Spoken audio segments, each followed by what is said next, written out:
식사 맛있게 하셨습니까? 예, 자유의 것임으로 한번 인사하시겠습니다. 반갑습니다. 인사하시겠습니다. 이 가림막을 이렇게 했는데요. 좀 오늘 처음이어가지고 되게 어색한 거예요. 여러분들은 잘 모르시겠지만 제가 이렇게 있다가 앞을 딱 보면 여러분이 보여야 되는데 제 모습이 여기 저희 지그재져 있거든요. 그래서 깜짝깜짝 놀라는 거예요. 그래서 조금 적응이 필요한 것 같습니다. 여러분 큐티 잘 하고 계십니까? 어째 대답이 없으십니까? 제가 오기 전부터 이미 가족들과 함께 다 하고 계신 그런 훌륭한 가정도 있더라고요. 그런 가정이 있다라는 얘기를 들었습니다.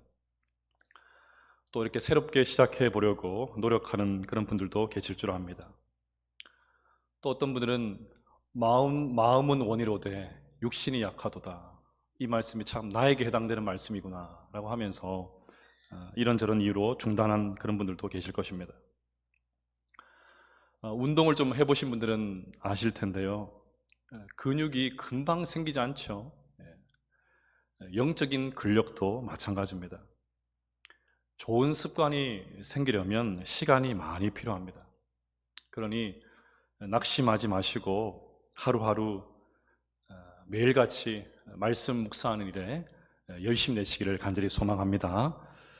그럼 최근에 우리 큐티 본문이 무엇입니까?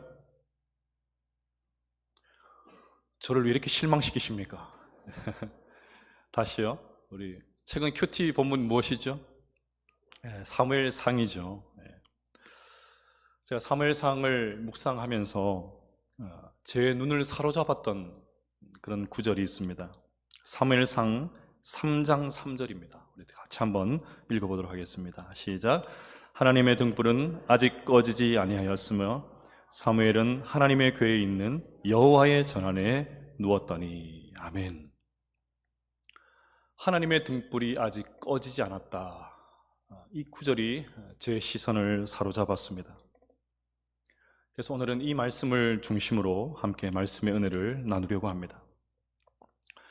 성경에서 영적으로 아주 어두웠던 시대가 바로 사사시대입니다.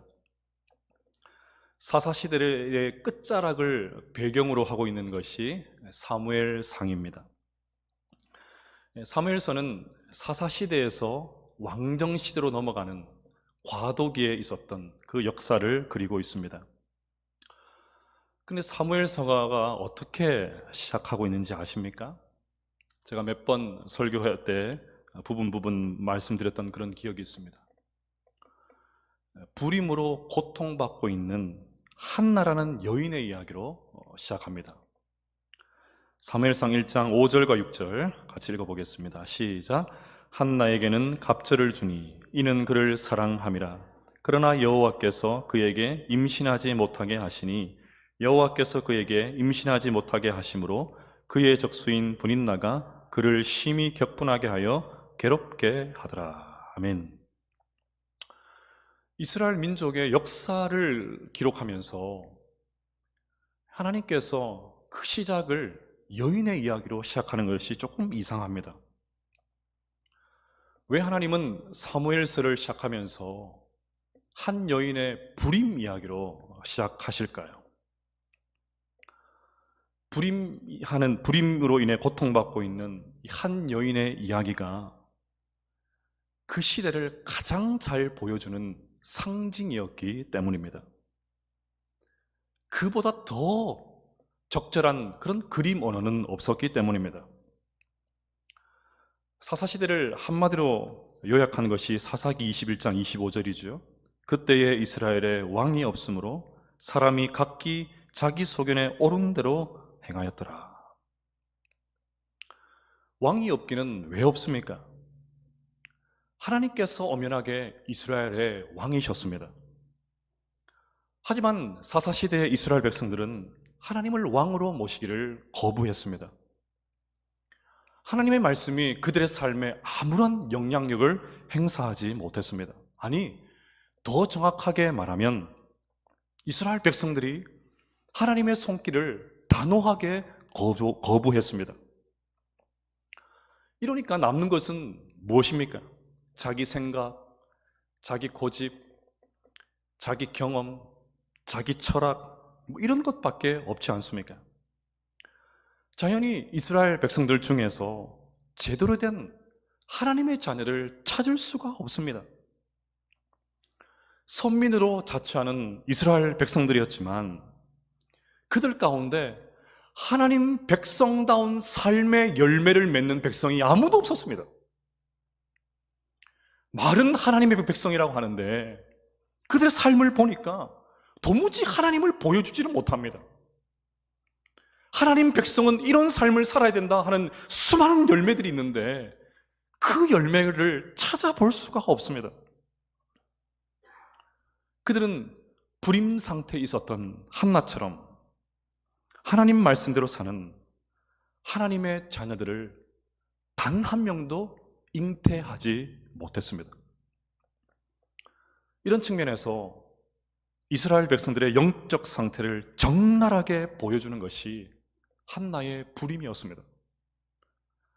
하나님께서 아무 이유 없이 한나를 드러내신 것이 아니라 이 한나의 불임을 통해서 이스라엘 나라 전체에 가득했던 이 시대적인 불임, 영적인 불임, 도무지 하나님 백성다운 삶이라고는 전혀 찾아볼 수 없는 이 불임 상태, 이 열매 없음, 이것을 고발하고 계십니다. 사무엘서 2장은 더 참담합니다. 당시 제사장은 엘리였는데 엘리의 두 아들은 망난이었습니다. 하나님께 드리는 제사의 이 절차를 무시하고 자기 마음대로 제물을 지었습니다. 심지어 하나님께 제사를 드리기도 전에 가장 맛있는 부위를 잘라갔습니다. 꽃등심이었겠죠. 웃음 포인트로 했는데 너무 심각하게 받으셔서 가장 맛있어 보이는 마블링이 너무나도 기가 막히게 되어 있는 그 고기를 잘라갔습니다. 마치 헌금함에 손을 넣어서 제멋대로 헌금을 빼내는 것과 마찬가지입니다. 그런데 이것이 전부가 아니었습니다. 엘리의 두 아들은 성전에서 수종드는 여인들을 성추행하는 일까지 서슴지 않았습니다. 아니, 다른 장소도 아니고 하나님을 모시는 이 거룩한 구별된 장소에서 어떻게 그런 일을 벌일 수가 있습니까? 이렇게 두 아들은 제사장 직분에 대한 소명이 전혀 없었습니다. 이들은 자신의 직분을 이용해서 오직 재물만을 탐했고 자기 배를 불리는데 혈안이 되어 있었습니다. 이런 엘리의 두 아들의 모습을 보시면서 하나님께서 이렇게 진노하십니다. 2장 27절과 28절입니다. 같이 한번 읽어볼까요? 시작. 하나님의 사람이 엘리에게 와서 그에게 이르되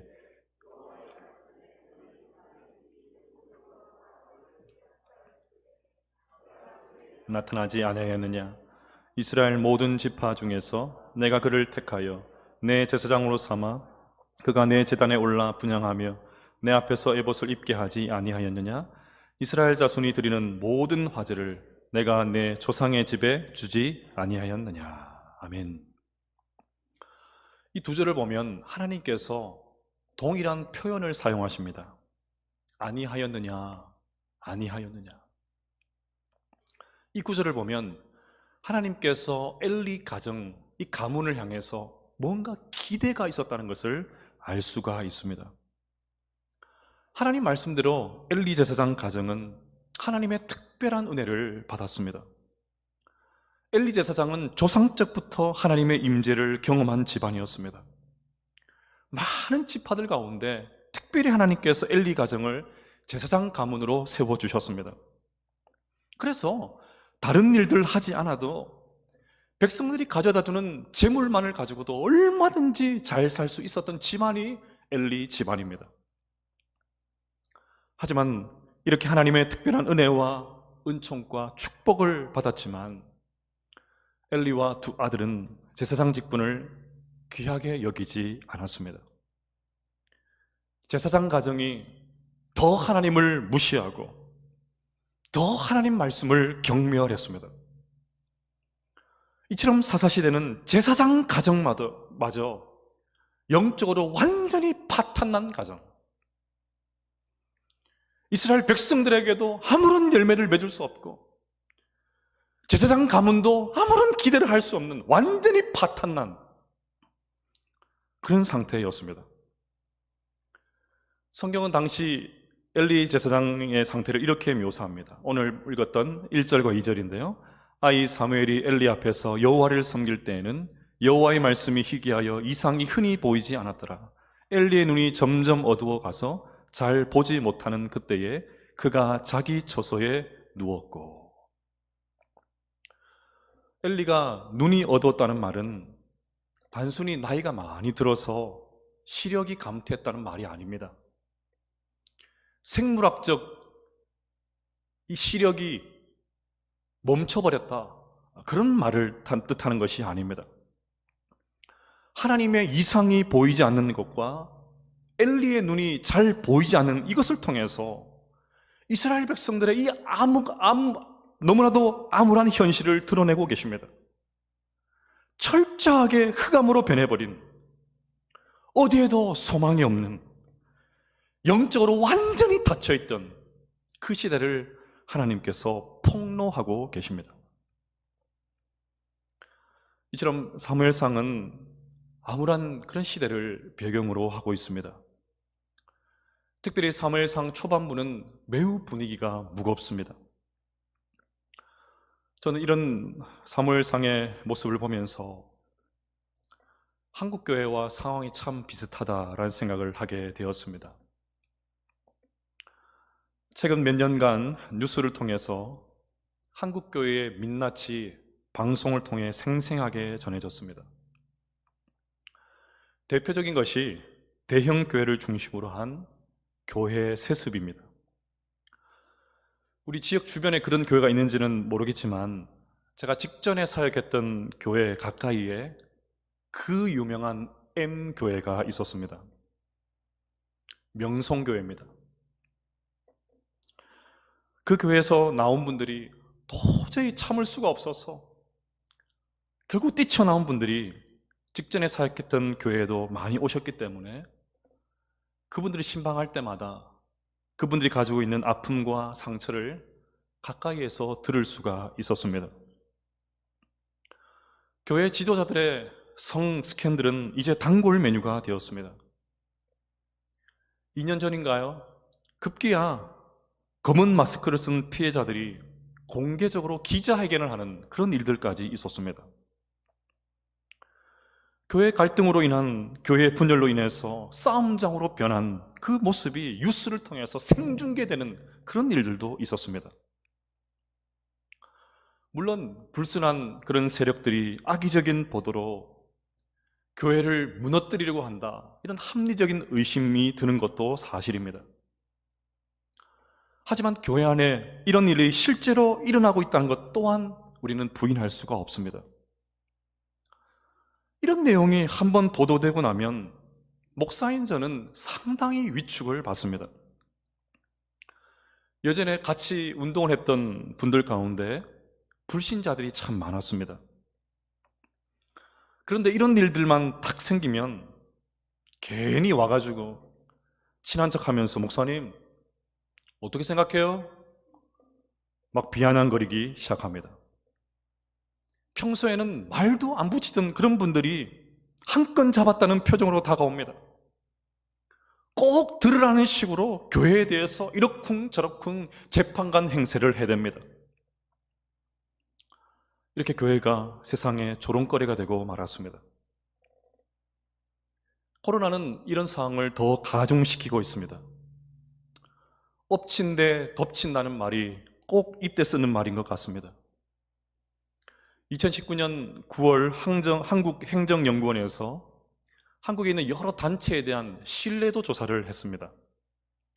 그때 가장 신뢰도가 높았던 기관이 병원이었습니다.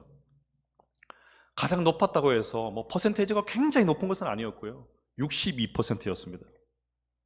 대부분이 50% 아래였는데 가장 낮은 그룹이 20%였던 국회였고, 다음이 32% 검찰, 그리고 당당하게 한국교회가 검찰과 같은 32%로 3위였습니다. 아마 지금 조사하면 이 수치는 더 낮아질 것입니다. 그렇지 않아도 신뢰도가 낮은 상태에서 코로나까지 맞았습니다. 집단 감염이라는 이 프레임과 오해가 씌워졌습니다.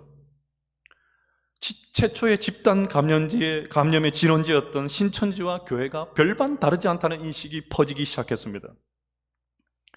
대부분의 교회는 방역 수칙을 철저하게 지키고 솔선수범하지만 언론은 예배 강행, 이런 과격한 표현을 쓰는 교회들만 선별적으로 보도하기 시작했습니다. 국민들 눈에 비치는 교회는 도무지 이웃의 생명을 존중하지 않는 아주 무례한 집단으로 비치기 시작했습니다. 직장생활 하시는 분들은 교회에 대한 불신자들의 이 혐오가 얼마나 대단한 것인지 아마 매일같이 느끼고 계실 줄로 압니다. 이런 교회의 모습은 교회에 출석하고 있는 청년들에게 직격탄을 날리고 있습니다. 얼마 전 발표된 목회 데이터 연구소의 통계에 의하면 10년 후 교회 출석 청년 3명 중 1명 이상이 교회에 안 나갈 것 같다, 그렇게 응답했습니다. 그렇지 않아도 교회의 권위적인 태도와 경직성 때문에 힘들어하고 있는 청년들이 코로나로 인해서 점점 교회에서 멀어지고 있습니다. 자, 그러면 어떻게 해야 될까요? 우리에게는 소망이 없는 것입니까? 시대가 암울하고 어두우니까 그냥 체념해야 할까요? 우리가 아무리 몸부림쳐도 교회를 향한 차가운 시선은 바뀌지 않을 거니까 그냥 현실을 받아들이고 그냥 자포자기해야 할까요? 한국 교회를 위해서 그렇게 간절히 기도하는데도 연일 교회 사건이 터지니까 기도하면 뭐 하겠나? 그러면서 포기해야 될까요? 아니요, 절대 그렇지 않습니다. 오늘 말씀에서 하나님께서 그럼에도 불구하고 소망의 빛을 비추고 계십니다. 칠흑같이 어두운 영적인 현실 속에서도 한 줄기 가느다란 희망의 불빛을 비춰주고 계십니다. 이스라엘 백성들이 완전히 무너져 있는, 그래서 한나를 대동시켜서 너희들 불임 상태에 있어, 하나님 백성다운 삶의 열매가 아무것도 없어, 제사장마저도 완전히 영적으로 파탄되어져 있어, 이것이 바로 너희들의 상태야, 이렇게 보여주시고 나서 하나님께서 3절에서 가느다란 희망의 빛을 우리에게 말씀하십니다. 하나님의 등불은 아직 꺼지지 아니하였으며 사무엘은 하나님의 궤에 있는 여호와의 전안에 누웠더니. 하나님의 등불이 아직 꺼지지 않았습니다. 이게 저의 마음 가운데 저의 시선을 사로잡았습니다. 하나님의 등불이 꺼지지 않았다. 아무리 시대가 악하고, 아무리 교회가 어둡고, 아무리 우리의 삶의 현장이 팍팍하다 할지라도 하나님의 등불이 아직 꺼지지 않았다. 여러분, 하나님의 등불이 무엇입니까? 하나님께서 이스라엘 백성들에게 내가 너희들과 항상 함께 있다는 것을 보여주시기 위해서 성소 안에 하루 종일 켜두었던 등불입니다. 이스라엘 백성들은 성소 안에 있는 그 등불을 보면서 하나님 우리와 함께 하시지, 여전히 하나님 우리를 붙잡고 계시지, 그것을 알게 되었습니다. 제사장 엘리의 눈은 점점 어두워져서 보이는 것이 시원치 않고, 그래서 여호와의 말씀이 희귀하고 이상이 보이지 않는 그런 시대였지만 하나님의 등불은 꺼지지 않았습니다. 영적으로 너무 어두워서 도무지 하나님을 찾을 수 없는 그런 시대였지만 하나님은 자신의 등불을 끄지 않으셨습니다. 시대는 암흑이 가득했지만 성소에는 등불이 켜져 있었습니다. 미약하긴 했지만 이스라엘의 영적인 맥박이 가늘게라도 뛰고 있었습니다. 이것이 희망입니다. 이것이 우리의 소망입니다. 저는 오늘 말씀을 묵상하면서 하나님을 이렇게 불렀습니다. 치닥거리 하시는 하나님. 과연 하나님은 우리의 뒷치닥거리를 하시는 분입니다. 성경을 읽어보면 이스라엘 백성들은 실패를 밥 먹듯이 합니다. 아니, 대놓고 불순종합니다. 그런데도 하나님은 이스라엘 백성들이 엎지는 물을 하나님이 닦고 뒷수습하십니다.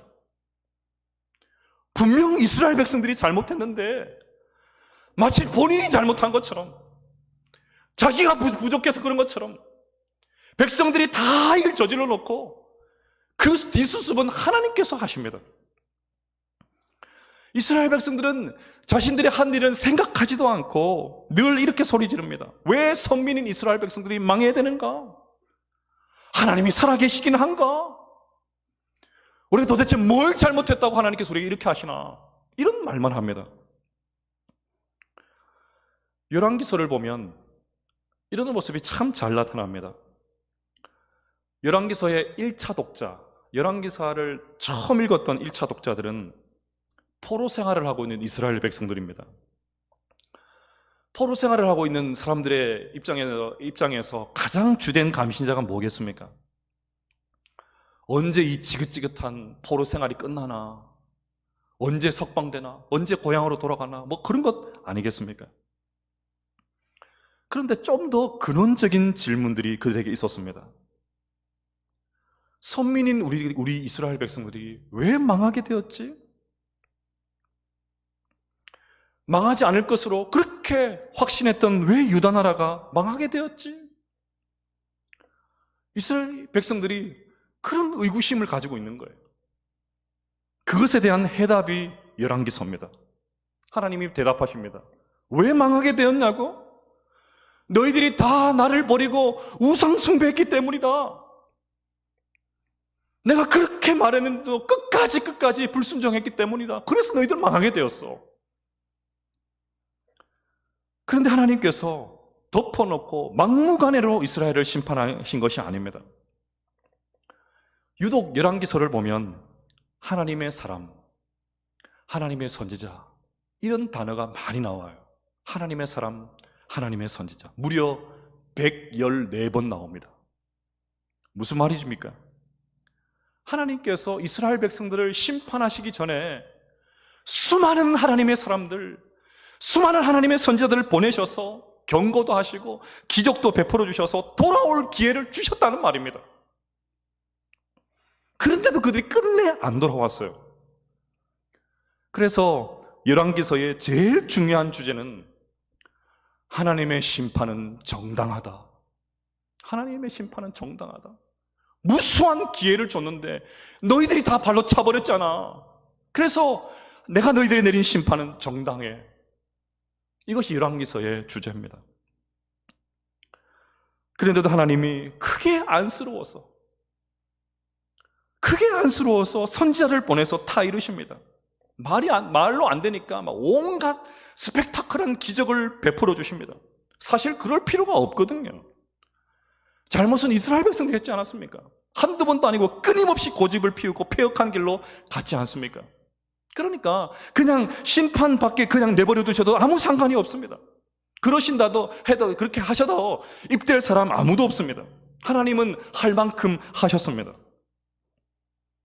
그런데 하나님은 꾸역꾸역 이스라엘 백성들을 다시 품으십니다.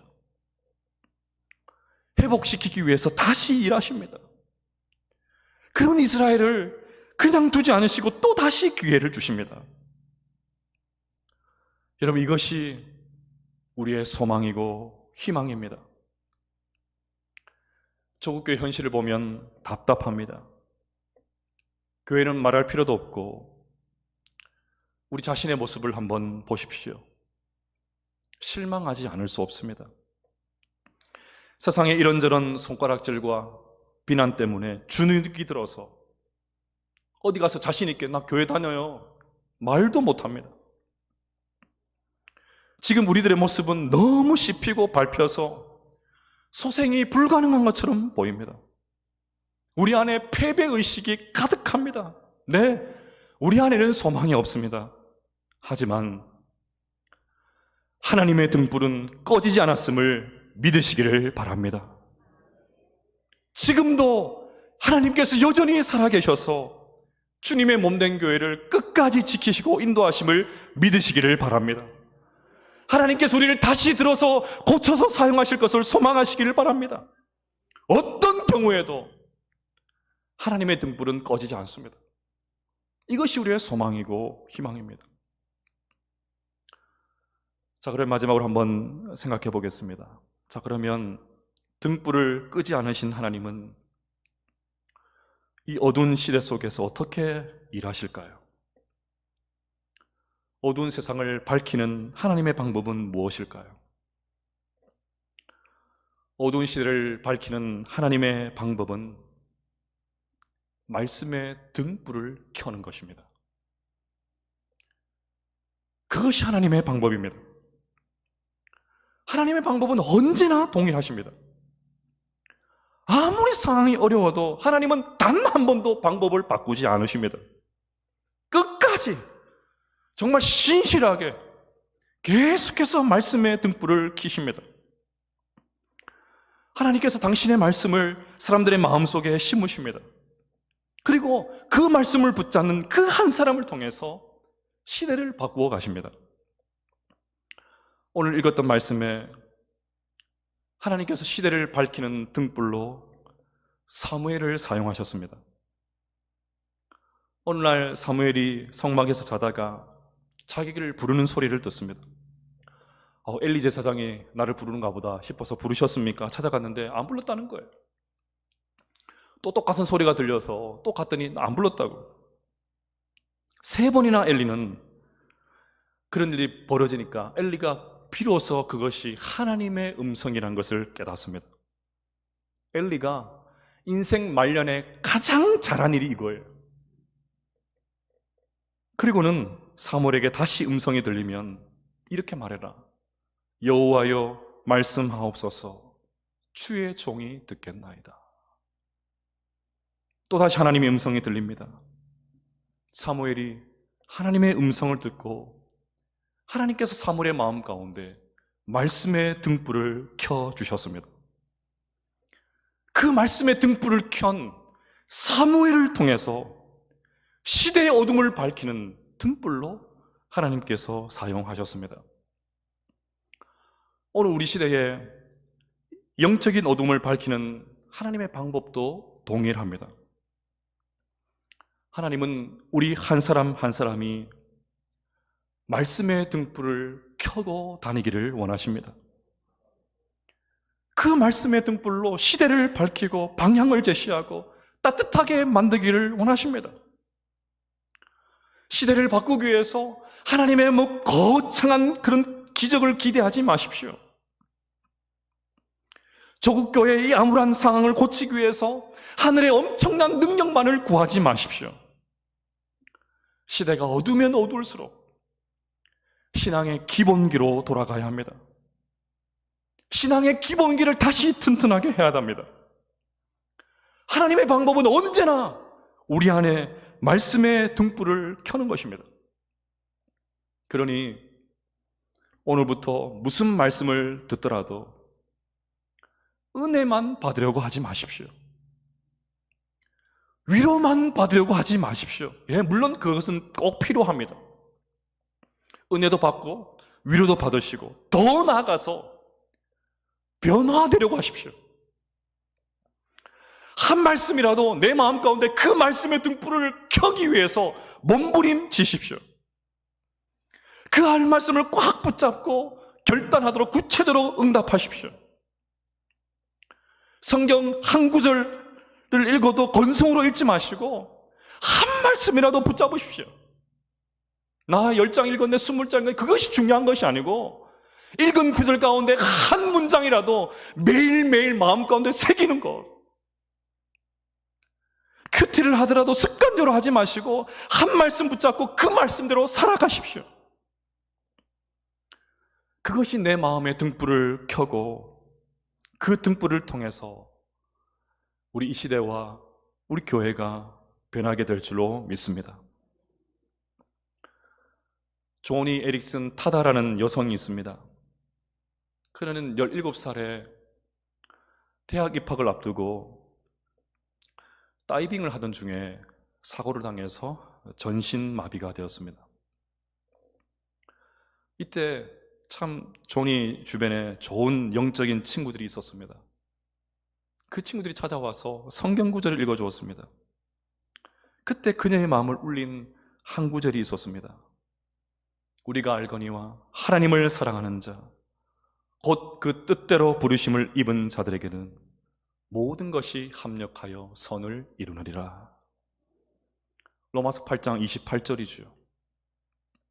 그녀는 이 말씀을 붙잡고 소망을 가지게 되었습니다. 그때부터 그녀는 입에 펜을 물고 그림을 그리기 시작했습니다. 조니와 친구들이라는 그 단체를 설립해서 지금도 수많은 장애인들을 돕는 이 귀한 사역을 감당하고 있습니다. 여러분, 말씀이 희망입니다.